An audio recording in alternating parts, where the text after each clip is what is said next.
ناظرین، بنگلہ دیش میں اس وقت پاکستانی سیاست کا ایک رنگ نظر آ رہا ہے، اور ادھر کی جو آؤسٹیڈ اور مفرور وزیر اعظم حسینہ واجد، ان کا اس وقت ہم کہہ لیں کہ ذوالفقار علی بھٹو موومنٹ ہے یا عمران خان موومنٹ ہے یا نواز شریف موومنٹ ہے، لیکن بہرحال وہ ایک پاکستانی سیاست کا ہی کردار لگ رہی ہیں۔ آج کے دن بنگلہ دیش کی ایک عدالت نے متعدد مقدمات کا فیصلہ سناتے ہوئے ان کو 3 دفعہ عمر قید اور سزائے موت کا حکم بھی سنایا ہے۔ میرے خیال میں یہ پاکستان میں اس وقت صرف ذوالفقار علی بھٹو ان کو پھانسی کی سزا سنائی گئی اور پھر اس پہ عمل بھی ہوا، لیکن بعد میں ہم دیکھتے ہیں کہ بعد کے جو وزراء اعظم تھے جیسے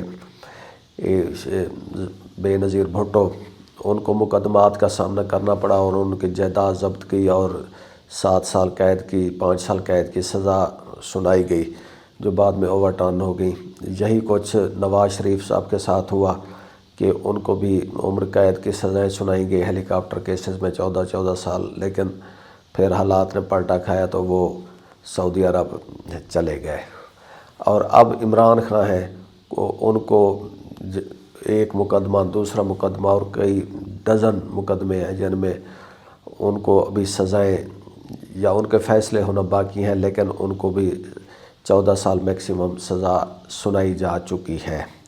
تو ادھر جو شیخ حسینہ ہے، ان کا جو ہم کہہ لیں کہ خوش قسمتی ہے کہ یہ ادھر جب فیصلہ سنایا گیا تو وہ اس کورٹ میں موجود نہیں تھیں، وہ اس وقت مفرور ہیں اور بھارت میں موجود ہیں۔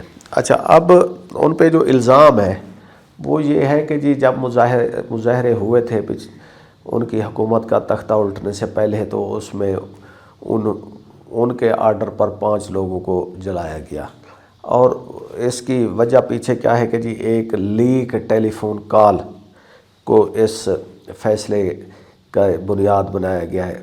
جب طلباء نے وہ موومنٹ چلائی تھی تو اس وقت کافی ساری ڈیتھس ہوئی تھیں پولیس کے ہاتھوں، اور ان میں سے ایک پکچر تو بہت وائرل ہوئی تھی جس میں ایک سٹوڈنٹ نے سینہ تان کے کھڑا ہو گیا تھا اور کہا تھا کہ جی چلائیں گولی، اور پولیس نے اس پہ گولی چلا دی تھی۔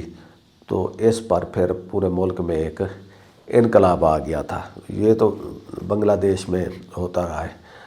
اب جو شیخ حسینہ واجد ہیں، ان کا بھی اگر پاس دیکھیں تو لگتا ہے کہ یہ ایک کرما کا مظاہرہ ہو رہا ہے۔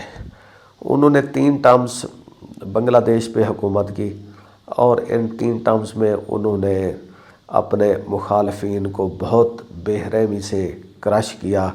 جماعت اسلامی بنگلہ دیش کے جو سابق اراکین ہیں، جو کہ اب عمر کے 60، 70 اور 80 سال کی دہائی میں تھے، ان کو 1971 کے واقعات کے تناظر میں سزائے موت سنائی گئی اور کئی لوگوں کو پھانسی پر لٹکا بھی دیا گیا۔ اپنے تمام مخالفین جو تھے ان کو انہوں نے جیل میں رکھا اور عدالتوں کا بھرپور استعمال کیا۔ اب ان کے ساتھ وہی ہو رہا ہے جو وہ اپنے مخالفین کے ساتھ کرتی رہی ہیں۔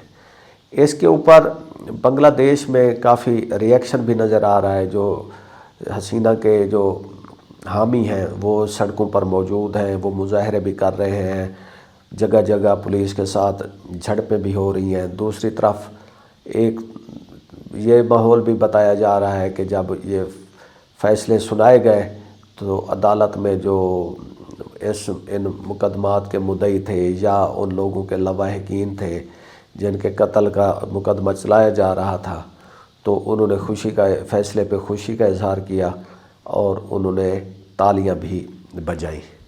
ناظرین، بنگلہ دیش ہو یا پاکستان، یہاں پہ اس طرح کے مقدمات چلتے رہتے ہیں، تالیاں بجتی ہیں، سزائیں سنائی جاتی ہیں، لیکن ابھی ہم دیکھتے ہیں کہ حسینہ واجد کو کیا وہ ایکسٹریڈیٹ کرنے میں کامیاب ہو جاتی ہے بنگلہ دیش کی حکومت، جو کہ نہیں لگتا، کیونکہ مودی سرکار نے ان کو بہت پروٹیکشن دی ہوئی ہے۔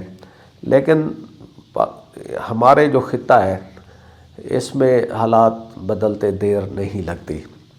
ہو سکتا ہے کہ میں بھی 5 سال یا 10 سال میں بھی 20 سال ہمیں کچھ سال انتظار کرنا پڑے گا، ہم دیکھیں گے کہ پھر وہی بنگلہ دیش میں عوام شیخ حسینہ واجد کا استقبال کر رہے ہوں گے اور وہ شاید ایک دفعہ پھر اقتدار پر بیٹھ جائیں۔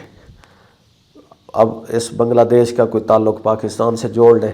اب کچھ سال پہلے ہم نے دیکھا کہ عمران خان اپنے سیاسی مخالفین کو سزا پہ سزا دلوا رہے تھے، ان کے جیل میں ایئر کنڈیشنر اتروانے کی باتیں کرتے تھے۔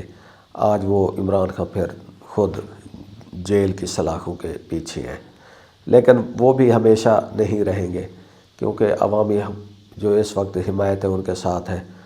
تو ہمیں وقت کا انتظار کرنا پڑے گا جب عمران خان تاریخ کی دوسری طرف کھڑے ہوں گے، اور اس وقت ان کے ساتھ جو کرنے والے ہیں وہ شاید اس وقت ریسیونگ اینڈ پہ ہوں۔